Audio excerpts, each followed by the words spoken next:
گناہ کر، معصیت کر، لیکن اب سوچنا تو خود ہے کہ جب بندہ ہو رحمان کا اور پھر انسان جھکا ہوا ہو کسی اور کے سامنے۔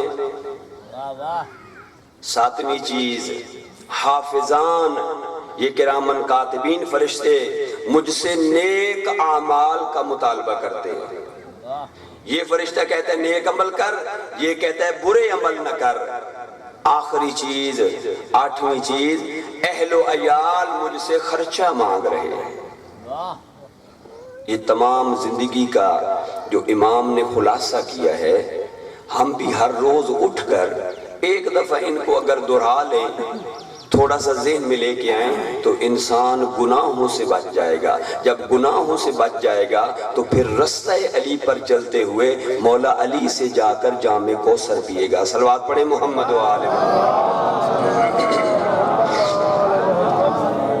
میرے مولا امام سجاد علیہ السلام سے روایت ہے کہ فرمایا یہ میں نے بات، یہ کلمات، یہ حدیث اپنے بابا حسین سے سنی اور میرے بابا حسین نے اپنے بابا علی سے سنی، اور مولا علی نے فرمایا اے لوگو، رسول کی رحلت کے بعد فرمایا کہ من کان لہو عند رسول اللہ، من کانا عند رسول اللہ اعداد او دینی فلیعتنی، اگر کسی بندے نے اللہ کے نبی سے کوئی چیز لینی تھی یا انہوں نے کوئی وعدہ کیا تھا تو وہ وعدہ میں پورا کروں گا، وہ چیزیں میں عطا کروں گا، آؤ میں علی دینے کے لیے تیار ہوں۔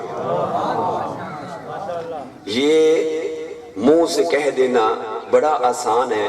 ہم بھی جب جنازہ ہوتا ہے نا تو وہاں پر ایک بندہ اعلان کر دیتا ہے عزیزو مرنے والا مر گیا، اس کی اولاد کہہ رہی ہے، اس کے بیٹے کہہ رہے ہیں کہ اگر ہمارے والد کا کسی پر کوئی قرضہ ہے، کسی سے انہوں نے ادھار لیا ہوا تھا تو ہم دینے کے لیے تیار ہیں، اور دوسرے تیسرے دن کوئی بندہ آ جائے کہ آپ کے بابا نے 10 لاکھ روپے مجھ سے لیے ہوئے تھے تو ان کی وہیں پہ جان نکل جائے گی، اور وہ کہتے ہیں ہمیں تو کوئی نہیں پتا، ہمیں تو کسی نے نہیں بتایا، پھر بہت سارے معاملات کھلیں گے۔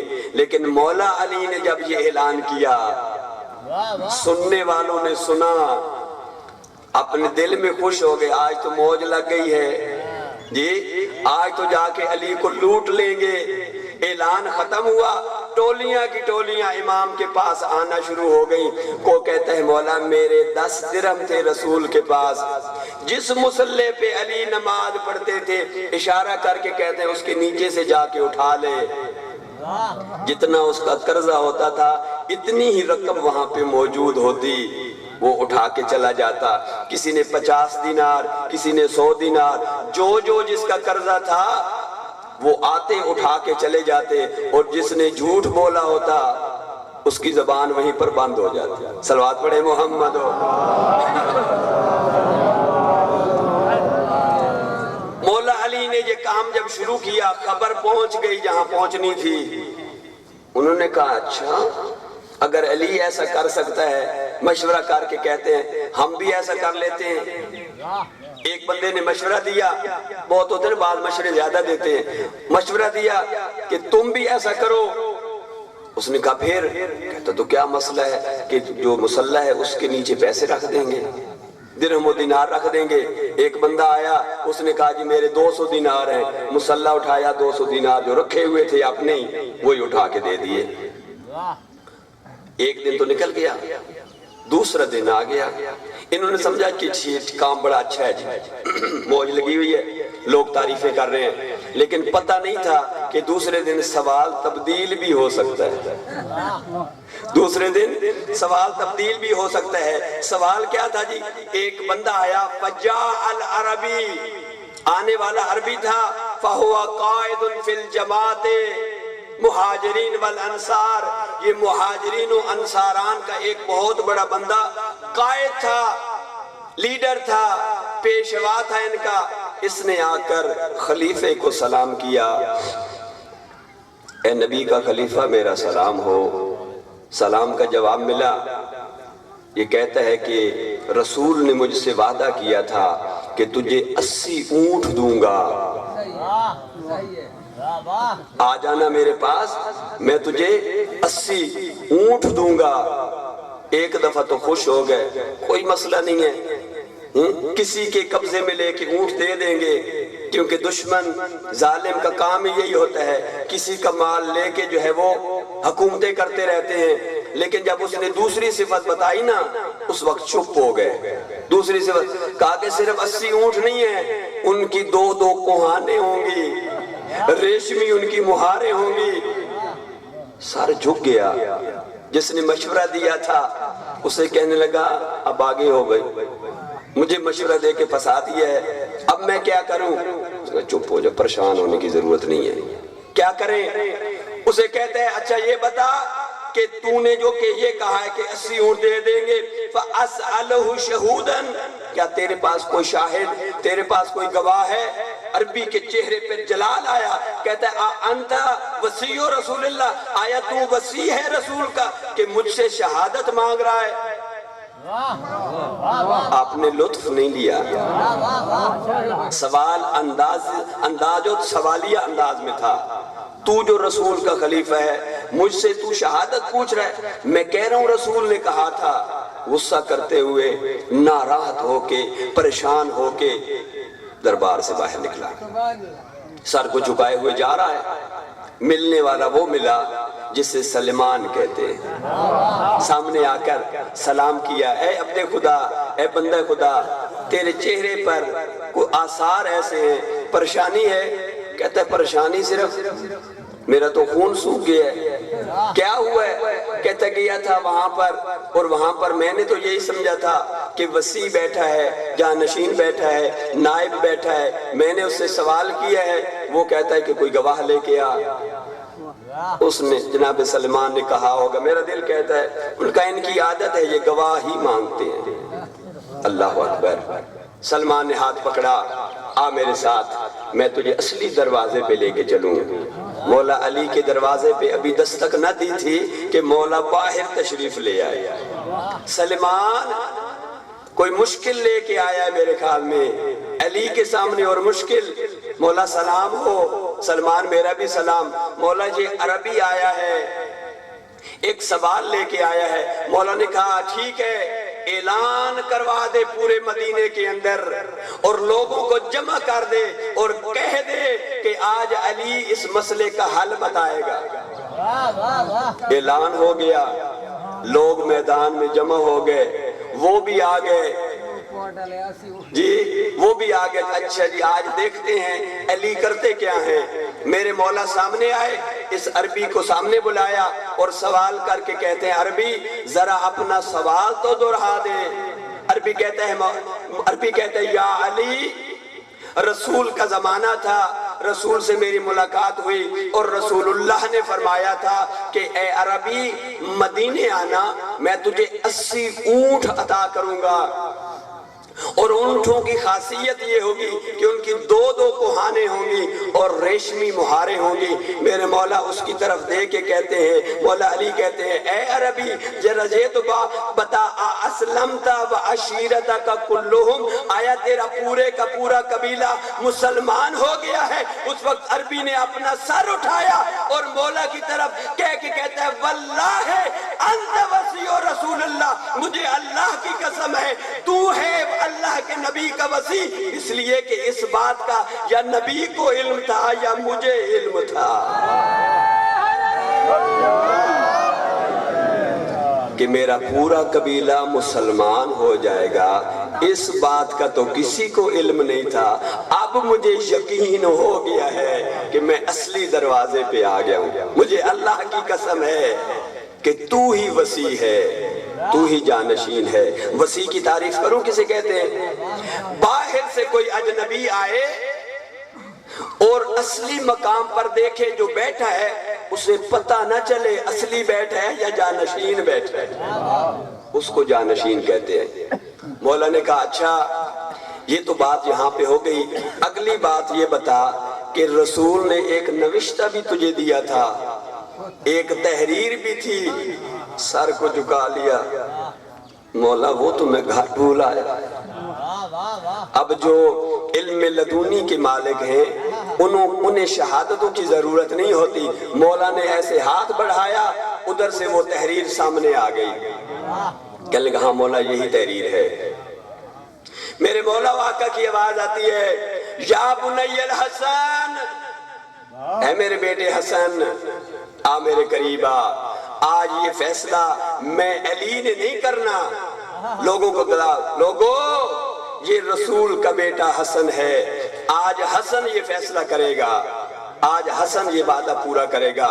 میرے مولا نے کہا حسن بیٹا جا اس عربی کی مشکل حل کر، مولا نے عربی کو اشارہ کیا میرے پیچھے چل، چھوٹے سے حسن مولا چلتے ہوئے پہاڑی کو سامنے دیکھ کر اشارہ کر کے پہاڑی کو کہا اے پہاڑ میری طرف دیکھ، پھر کہتے اے حضرت سہلے، اے حضرت سہلے میں آپ سے اللہ کے نبی کا وصی ہونے کے حوالے سے مطالبہ کر رہا ہوں، میرے نانا نے اس کے ساتھ کیا ہے وعدہ کہ اس کو 80 اونٹ عطا کرنے ہیں، مجھے جلدی کر وہ 80 اونٹ عطا کر۔ ابھی مولا حسن کی بات ختم نہ ہوئی تھی، پہاڑ پھٹا، آگے اونٹ نکلا، اس کی سونے کی ریشمی مہاریں تھیں، 2 کوہانے تھیں، ایک دفعہ مجمع نے کہا واہ واہ، 1 2 3 عربی گنتا جا رہا ہے، جب ہوئے نا 80 کہتے مولا بس، میں کہتا ہوں اے عربی اگر تو نہ کہتا بس قیامت تک یہ اونٹ چلتے رہتے، حسن مولا عطا کرتے رہتے۔ حسن مولا نے اللہ نعرہ رسالت، نعرہ حیدری، بلندر صلوات، صلی اللہ محمد وآل محمد۔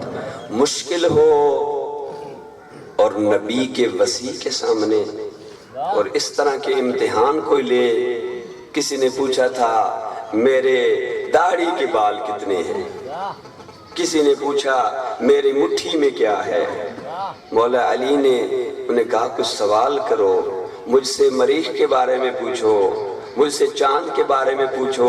آج کا انگریز پریشان ہے، کہتا ہے کاش اس زمانے میں ہم ہوتے، ہم علی سے پوچھتے بتائیں سے مریخ پہ جانے کا رستہ کیا ہے۔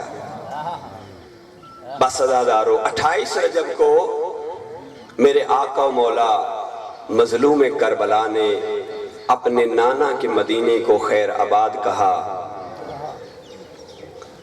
رجب کا مہینہ مدینے سے چلے، رجب کے بعد شعبان، رمضان، شیوال، ذیقعد، ذی الحج، یہ مہینے مکہ کے اندر رہے، 6 مہینے مکے میں رہے۔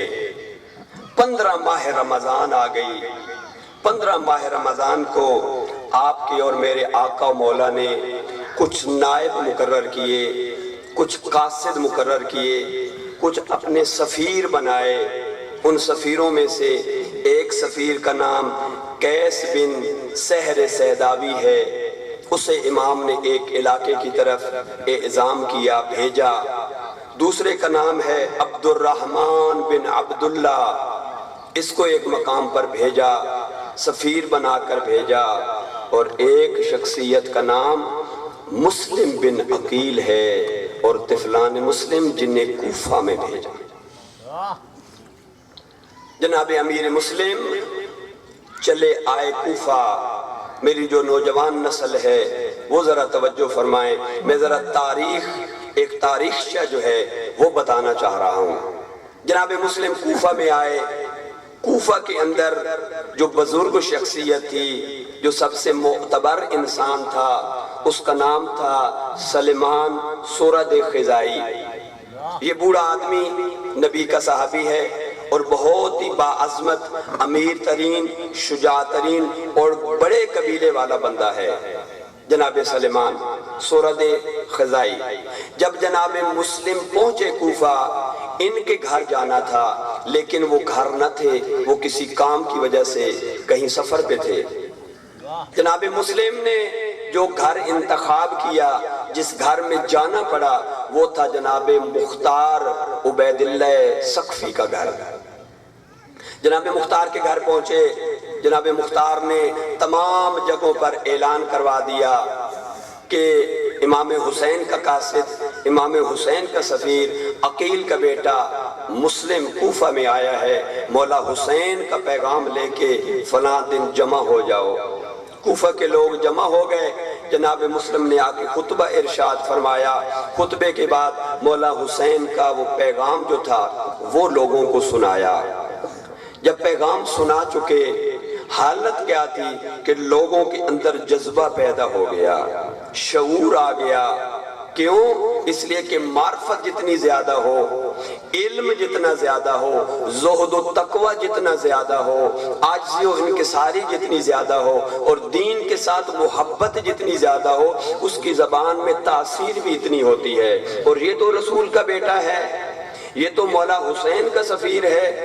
پیغام سنایا، ایک شخص کھڑا ہوا جس کا نام تاریخ نے لکھا ہے، عابس بن شبیب شاکری، کربلا کے شہید ہیں یہ کھڑے ہوئے۔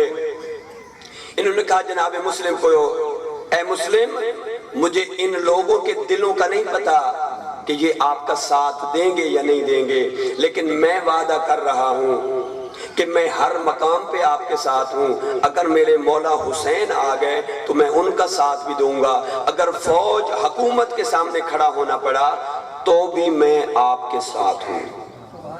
جناب عابس بن شبیب شاکری اپنا خطبہ دے کر اپنا اظہار خیال کر کے بیٹھے، یا جناب حبیب ابن مظاہر کھڑے ہوئے، اے مسلم، اے عقیل کے بیٹے، ہم آپ کے شکر گزار ہیں، آپ ہمارے پاس تشریف لے کے آئے، ہم آپ کی خدمت کرنے کے لیے تیار ہیں۔ اور کہا کہ جو میرے بھائی شبیب شاکری نے کہا ہے، میرا نظریہ بھی وہی ہے۔ اگر مولا حسین نے مجھے یاد کیا تو میں دیر نہیں لگاؤں گا، فوراً جا کے اپنے مولا آقا کی نصرت کروں گا۔ جناب حبیب بیٹھے، یا جناب مسلم بن اوسجہ کھڑے ہو گئے، بوڑھے صحابی ہیں، بہت عمر ہے ان کی زیادہ، کھڑے ہو کر کہتے ہیں یہ جتنے افراد اظہار کر رہے ہیں، میرا بھی نظریہ یہ ہے، مولا حسین کو میں تنہا نہیں چھوڑوں گا، جان کے اپنے خون کے آخری قطرے تک میں مولا حسین کے ساتھ ہوں۔ تاریخ بتاتی ہے 12,000 یا 18,000 لوگوں نے جناب مسلم کے ہاتھوں پر مولا حسین کی غیبانہ بیعت کی۔ 12,000 تھوڑا بندہ نہیں، 18,000 بہت بندے جنہوں نے مولا حسین کی بیعت کی۔ اب ذرا آئیں کوفے کے حالات کیسے ہیں یہ۔ لوگ گھروں کو چلے گئے۔ ایک شخص ہے جس کا نام ہے عمر آہلی یا باہلی، یہ کوفے کے رہنے والا ہے۔ اس نے ایک تحریر لکھی، ایک خط لکھا یزید کو، اور یزید کو کہا کہ کوفے کا جو گورنر ہے، کوفے کا جو حاکم ہے، جس کا نام ہے نعمان بن بشیر، یہ بڑا نرم دل آدمی ہے، خون خرابہ نہیں چاہتا، سادہ آدمی ہے۔ اس نے آ کر اعلان کیا ہے لوگو یہ تحریک نہ چلاؤ، یہ گہمہ چوئیاں ہو رہی ہیں حکومت کے خلاف، میں یہ پسند نہیں کرتا۔ نرم نرم لہجے میں اس نے لوگوں کو تنبیہ کی، آگاہ کیا۔ اس نے خط لکھا یزید کو کہ اے یزید، جو نعمان بن بشیر ہے سادہ آدمی ہے، کوفہ کے حالات ایسے ہیں کہ کوفہ تیرے کنٹرول سے نکلتا جا رہا ہے، اس لیے کہ خاندان بنو ہاشم کا ایک نوجوان وہ کوفہ میں آ چکا ہے، لوگوں سے بیعت لے رہا ہے، اور لوگ ہر روز اس کی بیعت کر رہے ہیں، اور کوفہ تیرے کنٹرول سے نکل جائے گا۔ یزید کو خط ملا، یزید نے فوراً ایک تحریر لکھی، خط لکھا بصرہ۔ بصرہ کا جو حاکم ہے وہ ہے ابن زیاد، سمجھ آ رہی ہے؟ ابن زیاد بصرہ کا حاکم ہے۔ خط پہنچا اور لکھا ہوا تھا، اے ابن زیاد، جو ہی میرا خط تجھے ملے، میرا آرڈر ہے فوراً رخت سفر باندھ اور پہنچ اپنے آپ کوفہ، اور کوفہ کے جا کر حکومت کو سنبھال لے۔ ابن زیاد نے اپنی جگہ پر بصرے کا جو حاکم ہے وہ عثمان بن زیاد، اپنے چچا زاد بھائی یا اپنا بھائی، اس کو حاکم بنا کر بصرہ سے یہ چلا کوفہ کی طرف۔ جناب مسلم کے جب 12 سے 18 ہزار لوگوں نے بیعت کر لی تو مولا جناب مسلم نے خط لکھا مولا حسین کو، مولا پھل پک چکا ہے، یعنی کہنا چاہتے تھے کہ لوگ آمادہ ہیں آپ کی نصرت کرنے کے لیے، آپ تشریف لے کے آئیں۔ خط چلا گیا تھا اور لوگ منتظر تھے کہ اب مولا حسین کوفہ میں آ جائیں گے۔ ادھر سے یہ ابن زیاد چلا اور جب یہ پہنچا کوفہ کے باہر، اس نے عربی گھوڑا منگوایا، عربی گھوڑے کے اوپر سوار ہوا، سیاہ لباس سیاہ امامہ پہنا اور اپنی صورت کو اس نے چھپا لیا۔ صورت کو چھپا کر یہ وارد کوفہ ہوا، کوفہ کے اندر داخل ہوا۔ لوگوں نے جب یہ شان و شوکت دیکھی، عربی گھوڑا دیکھا، سیاہ امامہ دیکھا، تو لوگوں کے ذہن میں آیا مولا حسین ہیں۔ انہوں نے استقبال کیا، گھروں سے نکل کے آ کر خوش آمدید، اے رسول کے بیٹے، ہمارے اوپر ظلم ہو گیا، ہماری کھیتوں کو قبضے میں کر لیا، ہماری خواتین کو قبضے میں کر لیتے ہیں، ہمارے اوپر ظلم بہت کرتے ہیں یہ یزیدی، آپ کی بھی ہمیں ضرورت تھی، آپ آ گئے ہیں، خوش آمدید۔ لوگ رو رو کر، نعرے لگا کر استقبال کرتے ہوئے کہہ رہے تھے، اور ابن زیاد تھا، ہر چہرے کو دیکھ رہا تھا، غور سے پڑھ رہا تھا، کلمات کو سن رہا تھا، لیکن کوئی جملہ نہیں کہا۔ جب آگے نا وہ دربار، جب محل آ گیا کوفہ کا، تو اس وقت یہی عمر آہلی یا باہلی یہ آگے بڑھا، لوگو رستہ دو، یہ حسین ابن علی نہیں ہے، یہ ابن زیاد ہے۔ یہ پہلا موقع تھا کہ جب کوفہ والے ڈر گئے، سہم گئے کہ ہمارے ساتھ تو دھوکہ ہو گیا، ہمارے ساتھ تو فراڈ ہو گیا، ہم تو مر گئے، ہم تو لٹ گئے۔ ابن زیاد تو بڑا لعین اور بڑا سخت اور ظالم حکمران ہے۔ اس نے آ کے خطبہ دیا، کہنے لگا میں نے ایک ایک کو پہچان لیا ہے، تمہارے نظریات میں نے سن لیے ہیں، یاد رکھو اگر کل کسی نے مسلم کا ساتھ دیا اسے قتل کر دوں گا، صرف قتل نہیں کروں گا، اس کا مال بھی لوٹ لوں گا اور اس کی بہو بیٹیوں کو کنیز بنا لوں گا۔ یہ دوسرا موقع تھا کہ جب کوفہ والے اپنے گھروں کے اندر بند ہو گئے، ڈر گئے کہ اب کیا کریں۔ جناب مسلم کے پاس یہ حالات پہنچے اور سمجھ گئے کہ اب کوفہ والے میرا ساتھ دینے سے ڈر رہے ہیں، حکومت سے ڈر گئے۔ جناب مسلم کی رہائش تھی جناب مختار کے گھر، بدلتے ہوئے حالات کو دیکھ کر جناب ہانی بن عروہ نے انہیں اپنے گھر میں لے گئے۔ ہانی کون ہے؟ ہانی ایک بہت بڑا شجاع مرد ہے کوفے کا، اس کی 12,000 نوجوانوں پر مشتمل فوج ہے، اور جو 12,000 نوجوان ہیں انہوں نے اپنے سروں کے اوپر لوہے کے خول پہنے ہوتے ہیں، تیر و تلوار سے لیس گھوڑوں پر سوار ہو کر جب یہ ہانی اپنے گھر سے نکلتا، کسی حکومت کے کارندے اور کسی کی جرت نہیں ہوتی تھی کہ سامنے آ کے بات کرے۔ روب اتنا تھا، دبدبا اتنا تھا، امیر آدمی تھا، قبیلہ بھی بہت بڑا تھا، اور پھر اس کی فوج بھی اتنی زیادہ تھی۔ یہ جناب مسلم کو اپنے گھر لے گئے۔ اب ابن زیاد نے کیا کیا؟ ابن زیاد نے شام سے ایک جاسوس بلایا، جس جاسوس کا نام مؤکل لکھا ہے، تاریخ نے مؤکل اس کا نام ہے، اس کو بلا کر اس کو 30,000 درہم دیے اور کہا جا کوفہ کے اندر حالات کا جائزہ لے، دو باتوں کا مجھے بتا، ایک مسلم کہاں ہے اور ان کا ارادہ کیا ہے، اہداف کیا ہیں، مقاصد کیا ہیں۔ یہ چلا، ایک دو دنوں کے بعد یہ نماز مغرب کے بعد اس مسجد میں داخل ہوا جہاں پہ جناب مسلم بن اوسجا بوڑھے نبی کے صحابی نماز پڑھاتے تھے، ان کے پیچھے جا کے نماز پڑھی۔ نماز پڑھنے کے بعد لوگ اپنے گھروں کو چلے گئے، یہ بیٹھا رہا۔ جب جناب مسلم بن اوسجا تعقیبات سے فارغ ہوئے، قرآن کی تلاوت اور مناجات سے فارغ ہونے کے بعد یہ سامنے آ کر سلام کر کے کہتا ہے، اے مسلم میں شام کا رہنے والا ہوں، اہل بیت کا مرید ہوں، اہل بیت کے ماننے والا ہوں، مجھے پتہ چلا ہے کہ اہل بیت کے گھرانے کا ایک فرد کوفہ میں آیا ہوا ہے، لوگ اس کی بیعت کر رہے ہیں، میں بھی بیعت کرنا چاہتا ہوں، اور میرے پاس کچھ رقم بھی ہے، وہ میں اسے ہدیہ کرنا چاہتا ہوں تاکہ اپنی تحریک میں استعمال کرے۔ لعنت بے شمار اس کے اوپر۔ جناب مسلم بن اوسجہ نے جب یہ بات سنی تو اس کے منہ کے اوپر ہاتھ رکھ دیا اور کہا کہ کوفہ کے حالات خراب ہیں، آرام کر تو، کل آنا، میں تجھے جناب مسلم کے پاس لے کے چلوں گا۔ دوسرا دن آ گیا، نماز مغرب کے ادا کرنے کے بعد جناب مسلم بن اوسجہ نے اس کا ہاتھ پکڑا اور لے کے چلے جناب مسلم بن عقیل کے پاس۔ اس لعین ابن لعین لعنتی نے جناب مسلم کے ہاتھوں پر مولا حسین مظلوم کربلا کی بیعت کی کہ میں تابعدار ہوں، میری جان حاضر ہے، میرا مال حاضر ہے، میں آپ کے اوپر قربان ہو جاؤں گا، اور 30,000 درہم بھی جناب مسلم بن عقیل کو ہدیہ کیے۔ اللہ اکبر۔ اب اس جاسوس کی حالت کہتی، صبح آتا شام تک رہتا جناب مسلم کے پاس، ہر آنے جانے والے کو دیکھتا، کیا باتیں ہو رہی ہیں، کیا پلاننگ ہو رہی ہے، کیا مقاصد ہیں، سب اس کی نظروں کے سامنے تھا۔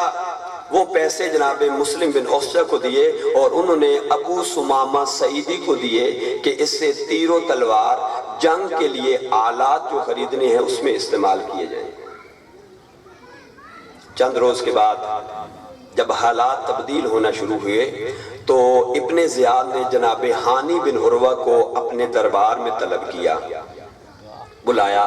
جناب ہانی کو سمجھ نہ چل سکی کہ مجھے بلانے کا مقصد کیا ہے، لہٰذا اکیلے گئے۔ 12,000 فوجی نوجوانوں کو ساتھ لے کے نہیں گئے۔ جب دربار میں گئے، کیا دیکھتے کہ ابن زیاد کے چہرے کے اوپر غصے کے آثار ہیں۔ جناب ہانی نے پوچھا، اے ابن زیاد، خیریت تو ہے؟ آج پریشان نظر آ رہے ہیں۔ ابن زیاد نے غصے کی حالت میں دیکھ کے کہا، ہانی، تو نے مسلم کو اپنے گھر میں پناہ دے رکھی ہے؟ جناب مسلم نے یہی سمجھا تھا کہ کسی کو علم نہیں ہے، لہذا کوشش کی کہ میں نہ بتاؤں۔ ابن زیاد نے اشارہ کیا، آواز دی، موکل سامنے آ۔ جاسوس سامنے آ کے کھڑا ہو گیا۔ موکل جناب ہانی نے جب دیکھا تو جناب ہانی پریشان ہو گئے کہ پتہ چل گیا کہ یہ جاسوس تھا جو ہمارے پاس محب اہل بیت بن کے آیا تھا۔ اب کوئی رستہ نہیں تھا انکار کرنے کا، لہذا اقرار کیا، ہاں مسلم میرے گھر میں ہے، میں اس کی مہمان نوازی کروں گا اور میں اس کا ساتھ بھی دوں گا۔ اتنا غصے میں آیا لعین کہ بڑھ کے جناب ہانی کی منہ پر چھڑی ماری، جناب ہانی کا ایک دانت شہید ہو گیا۔ اسے پتا تھا کہ میرے قبضے میں ہے، فوراً فوج تو کھڑی تھی، کارندے تو کھڑے تھے، جناب ہانی کو گرفتار کر کے جیل میں ڈال دیا۔ جو جناب ہانی کے ماننے والے جو فوج تھی انہوں نے بڑی کوشش کی، لیکن جب لیڈر ہی نہ ہو کرنا کیا ہے، مشکلات ہو جاتی ہیں۔ چند ہی دنوں میں جناب مختار بھی گرفتار ہو گئے۔ اب دیکھیں کوفہ کے حالات کیا پیدا ہو رہے ہیں۔ جو علی کے چاہنے والے، جو لیڈر ہیں، جو جناب مسلم کا ساتھ دینے والے ہیں، ان کے ساتھ کیا رویہ۔ بہت سارے لوگوں کو گرفتار کر کے زندان میں ڈال دیا گیا اور کچھ جو تھے وہ چھپ گئے۔ مومنین عزادارو، جناب مسلم نے جب بڑھتی ہوئی یہ صورتحال کو دیکھا تو فیصلہ کر لیا کہ اب کوفہ میرے لیے امن کی جگہ نہیں رہی۔ نماز مغرب پڑھائی، نماز مغرب کے بعد نماز عشاء پڑھائی۔ نماز عشاء کے اندر بھی بندے تھے، لیکن مسجد سے جب نکل کر ایک گلی کا موڑ مڑے تو کیا دیکھتے ہیں کہ پیچھے سے کوئی آواز نہیں آ رہی۔ مڑ کے جو دیکھا تو کوئی بھی ساتھی نہ تھا۔ دعا کریں کوئی پردیس میں غریب نہ ہو، پردیس کے اندر کوئی غریب ہو جائے جس کا کوئی ساتھی بھی نہ ہو، جس کا کوئی دوست بھی نہ ہو، جس کا کوئی رشتہ دار بھی نہ ہو، اس کے اوپر کیا گزرتی ہے۔ جناب مسلم کوفہ کی گلیوں میں پھرتے پھرتے شاخ کندہ وہاں پہنچے۔ وہاں پہ ایک خاتون ہے جو اشعث بن قیس کی کنیز تھی، اس نے شادی کی تھی طوع نامی خاتون کی۔ یہ طوع کے گھر کے سامنے جا کر بیٹھ گئے جناب مسلم بن عقیل۔ پیاس شدت کی ہے لیکن پانی کا مطالبہ نہیں کیا، بیٹھے ہیں دروازے پر، سر جھکایا ہوا ہے۔ یہ جو خاتون طوع ہے، اس کا ایک بیٹا ہے جس کا نام ہے بلال۔ یہ بیٹا اس کا نہیں آیا، یہ ذرا پریشان ہوئی کہ بیٹا ابھی تک نہیں آیا، باہر نکلنا چاہتی ہے، دیکھوں کہ گلی میں آ رہا ہے یا نہیں آ رہا۔ جو ہی اپنا دروازہ کھولا، دیکھا کہ ایک نوجوان اس کے دروازے پہ بیٹھا ہے۔ جناب طوع کی آواز آتی ہے، اے جوان، کوفہ کے حالات خراب ہیں، میرے دروازے پہ کیوں بیٹھا ہے؟ جناب مسلم کی آہستہ سے آواز آئی، مجھے پیاس لگی ہے۔ جلدی سے اپنے گھر گئی، جام پانی کا بھر کے لائی، پیش کیا، پانی پی کے یہ واپس چلی گئی۔ تھوڑی دیر نہ گزری تھی، واپس آئی، پھر دیکھتی ہے کہ جوان بیٹھا ہے۔ غصہ کیا، غصہ کر کے کہتی ہے، اے جوان، کوفہ کے حالات خراب ہیں، میری غیرت گوارا نہیں کرتی، میرے دروازے پہ کوئی غیر مرد بیٹھا رہے۔ جناب مسلم کا سر تھا زانو کے اوپر، رو کے کہتے ہیں، اے خاتون، تو جو کہتی ہے گھر چلا جاؤں، جس کا کوئی گھر نہ ہو وہ جائے تو کہاں جائے؟ کیوں تیرا کوئی گھر نہیں؟ کہا میرا کوئی گھر نہیں، میں مدینے سے آیا ہوں، حسین کا سفیر ہوں، نام میرا مسلم ہے، عقیل کا بیٹا ہوں، کوفہ والے لوگوں نے میرے ساتھ وفا نہیں کی ہے۔ جو سنا نا جناب عقیل کا بیٹا، تڑپ گئی، کہنے لگی میرے مولا و آقا کا بیٹا ہے تو؟ آ مولا، یہ آپ کا گھر ہے، اندر تشریف لے کے آئے۔ یہ مومنہ خاتون تھی، مولا کو پانی پیش کیا، کھانا پیش کیا، بہترین بستر دیا۔ جناب مسلم کی آواز آتی ہے، نہ مجھے بستر کی ضرورت ہے، نہ مجھے کھانے کی ضرورت ہے، مجھے عبادت کے لیے مصلی عطا کر دے۔ اس نے مصلی دیا۔ پوری رات جناب مسلم خدا کی بارگاہ میں عبادت کرتے رہے۔ آدھی رات کا وقت ہوا، اس کا بیٹا بلال گھر میں داخل ہوا، اپنے گھر میں اجنبی کو دیکھا، ماں سے سوال کر کے کہتے، اماں، یہ میرے گھر میں اجنبی یہ کون ہے جو نماز پڑھ رہا ہے؟ جناب طوع کی آواز آتی ہے، بیٹا خاموش، کوفہ کے حالات خراب ہیں، یہ جناب مسلم بن عقیل ہیں، حسین کے سفیر۔ جو ہی سنا، ادھر سے ابن زیاد نے اعلان کیا ہوا تھا، جو بھی مجھے مسلم کی خبر سنائے گا میں اسے اتنے 1000 درہم و دینار عطا کروں گا۔ اس کے دل میں خواہش پیدا ہوئی اور اس نے جا کر ابن زیاد کو بتا دیا، جسے تو ڈھونڈ رہا ہے وہ میرے گھر میں موجود ہے۔ صبح کی نماز پڑھ کے حسین کا سفیر تعقیبات میں مصروف ہے، یا کانوں کے اوپر گھوڑوں کی ٹاپوں کی صدا سنی۔ جو گھوڑوں کے ٹاپوں کی صدا سنی، جناب مسلم نے جلدی سے زرہ پہنی، تیر و تلوار کو اٹھانے لگے، یا طوع نے دیکھا جناب مسلم گھوڑے کی طرف جانا چاہتے ہیں، سامنے آ کر کہتی ہے، اے میرے آقا مولا، اے میرے مرشد، میرا گھر قلعہ ہے، قلعے سے بھی مضبوط ہے، کسی کی کیا جرت جو میرے گھر میں آ سکے، آپ باہر نہ جائیں، یہاں پہ زیادہ محفوظ ہیں۔ عزادارو، مصیبت کا پہلا جملہ کہنے لگا ہوں، جناب مسلم کی آواز آتی ہے، میری غیرت گوارا نہیں کرتی کہ کسی کے گھر میں نامحرم داخل ہو جائے۔ میں کہوں گا، اے مسلم، تیری غیرت گوارا نہیں کرتی نا کہ کسی غیر سید کے گھر، امتی کے گھر کوئی نامحرم آ جائے۔ اے مسلم، تو آتا ایک دفعہ شام غریبو، جب لعینوں کے ہاتھوں میں نیزے تھے اور زہرہ جائیوں کے خیموں میں داخل ہو رہے تھے۔ عزادارو، جناب مسلم آئے گھوڑے کے اوپر، آئے گلی کے اندر، ادھر سے لعین اپنی فوج لے کر، حسین بن نمیر 300 فوجی لے کر جناب مسلم کو گرفتار کرنے کے لیے آئے۔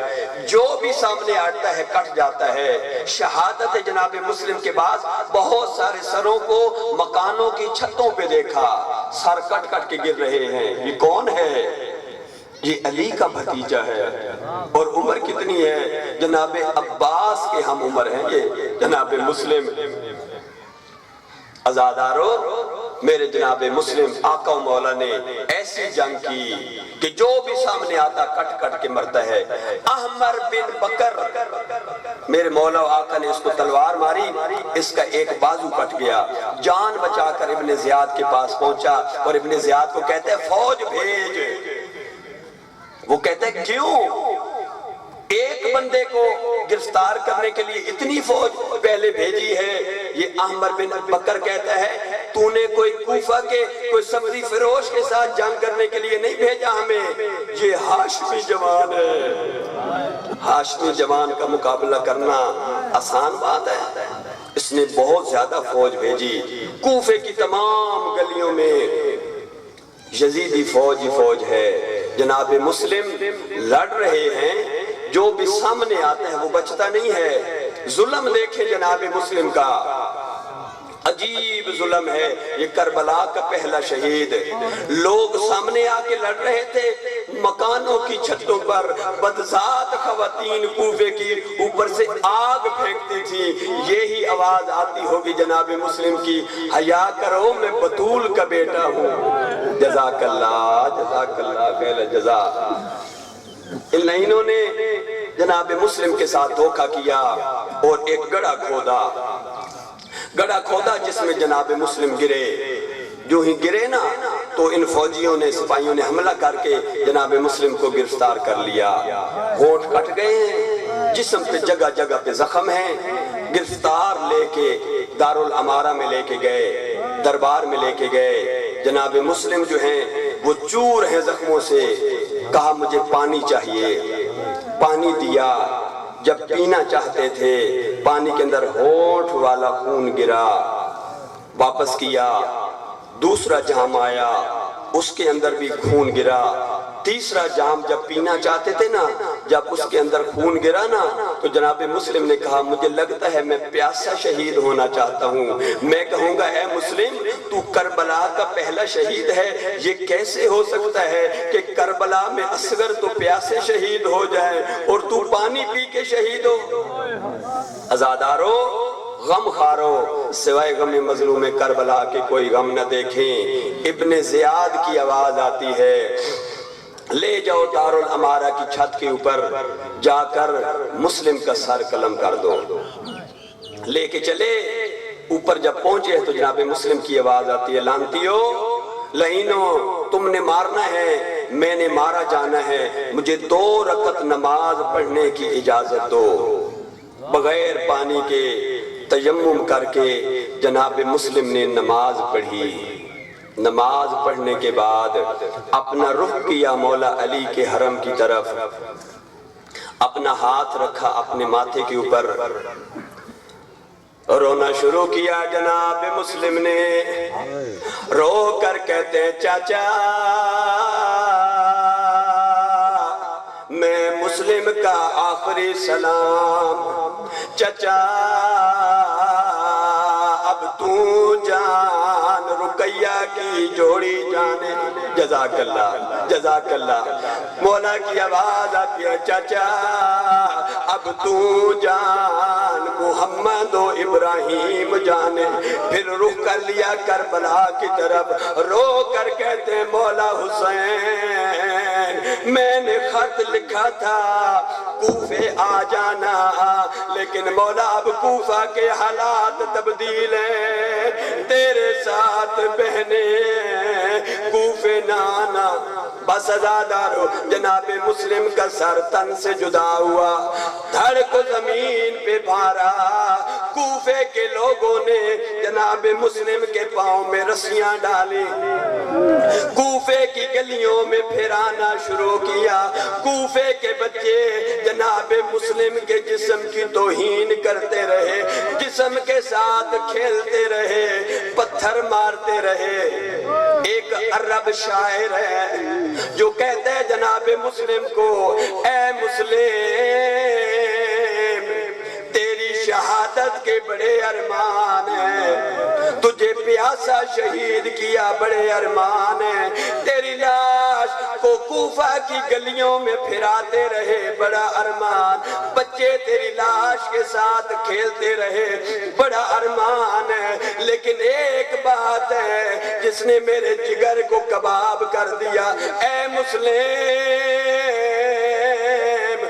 مرنے والا جب مر جاتا ہے اس کی لاش کے اوپر پہلا بین ایک خاتون کا آتا ہے، لیکن ہائے مسلم، تیری لاش کے اوپر کوئی کوفہ کی عورت بین کرنے والی نہ تھی۔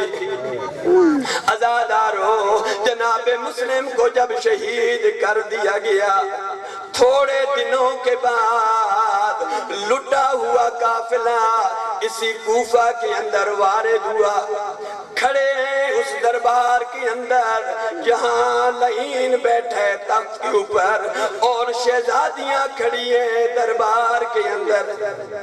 میرے مولا سجاد کی کیا حالت ہے، ہاتھوں میں ہتھکڑیاں، گلے کے اندر توق، پاؤں کے اندر بیڑیاں، کمر جھکی ہوئی ہے۔ ایک کوفی سامنے آیا، کہتا ہے اے قیدی، مجھے پتہ چلا ہے تو ہاشمی ہے۔ میرے امام کی آواز آتی، ہاں میں ہاشمی ابن ہاشمی ہوں۔ اس کوفی کی آواز آئی، لیکن میں تو نہیں مانتا۔ کیوں نہیں مانتا؟ کہتا ہے اسی دربار کے اندر ایک مہینہ پہلے 9 ذی الحج کو ایک ہاشمی آیا تھا جس کا نام مسلم بن عقیل تھا، تجھ سے زیادہ زخمی بھی تھا، تجھ سے زیادہ پیاسا بھی تھا، لیکن اس کی کمر نہیں جھکی تھی، وہ سیدھا کھڑا تھا۔ تو کہتا ہے میں ہاشمی ہوں، تیری کمر کیوں جھکی ہے؟ میرے امام نے رونا شروع کیا، رو کے کہتے ہیں کوفی، تو نے انصاف نہیں کیا۔ اور جب مسلم دربار میں آیا اس کے ساتھ بہنیں موجود نہ تھی، او میری غریبی دیکھ، اور میں سر کو اٹھاتا ہوں مجھے ماں کا ننگا سر نظر آتا۔ اے عزاداروں، جناب مسلم کی شہادت بڑی عجیب ہے، بہت نقصان ہوا سادات کا۔ یہی لٹا ہوا قافلہ جب بازار سے گزر رہا تھا، سامنے جناب مسلم کا سر ہے، آگے آگے محمل تھے بیویوں کے، جناب زینب کبریٰ کا محمل آیا، بھائی کو دیکھا، مسلم تیری شہادت کے بڑے ارمان ہیں۔ میرا دل کہتا ہے جناب مسلم نے کہا ہوگا بی بی تیرے عباس و اکبر کے بڑے ارمان۔ ہر بی بی نے پرسہ دیا، آخری میرے جملے آ گیا محمل جناب رقیہ کا۔ جناب رقیہ نے سلام کیا، اے میرے سید و سردار میرا سلام، تیری شہادت کے بڑے ارمان ہیں، ایک سوال کرنا چاہتی ہوں۔ بی بی کی آواز ہے مسلم، اور جب تو مکہ سے چلا تھا کوفہ کی طرف جاتے ہوئے میرے 2 بیٹے تیرے ساتھ تھے، او مجھے بتا میرے محمد و ابراہیم کہاں ہے؟ مولا کی آواز آئی ہوگی مجھ سے تو جدا ہو گئے تھے، اور نہر کے کنارے تماچے کھا کھا کے شہید ہو گئے۔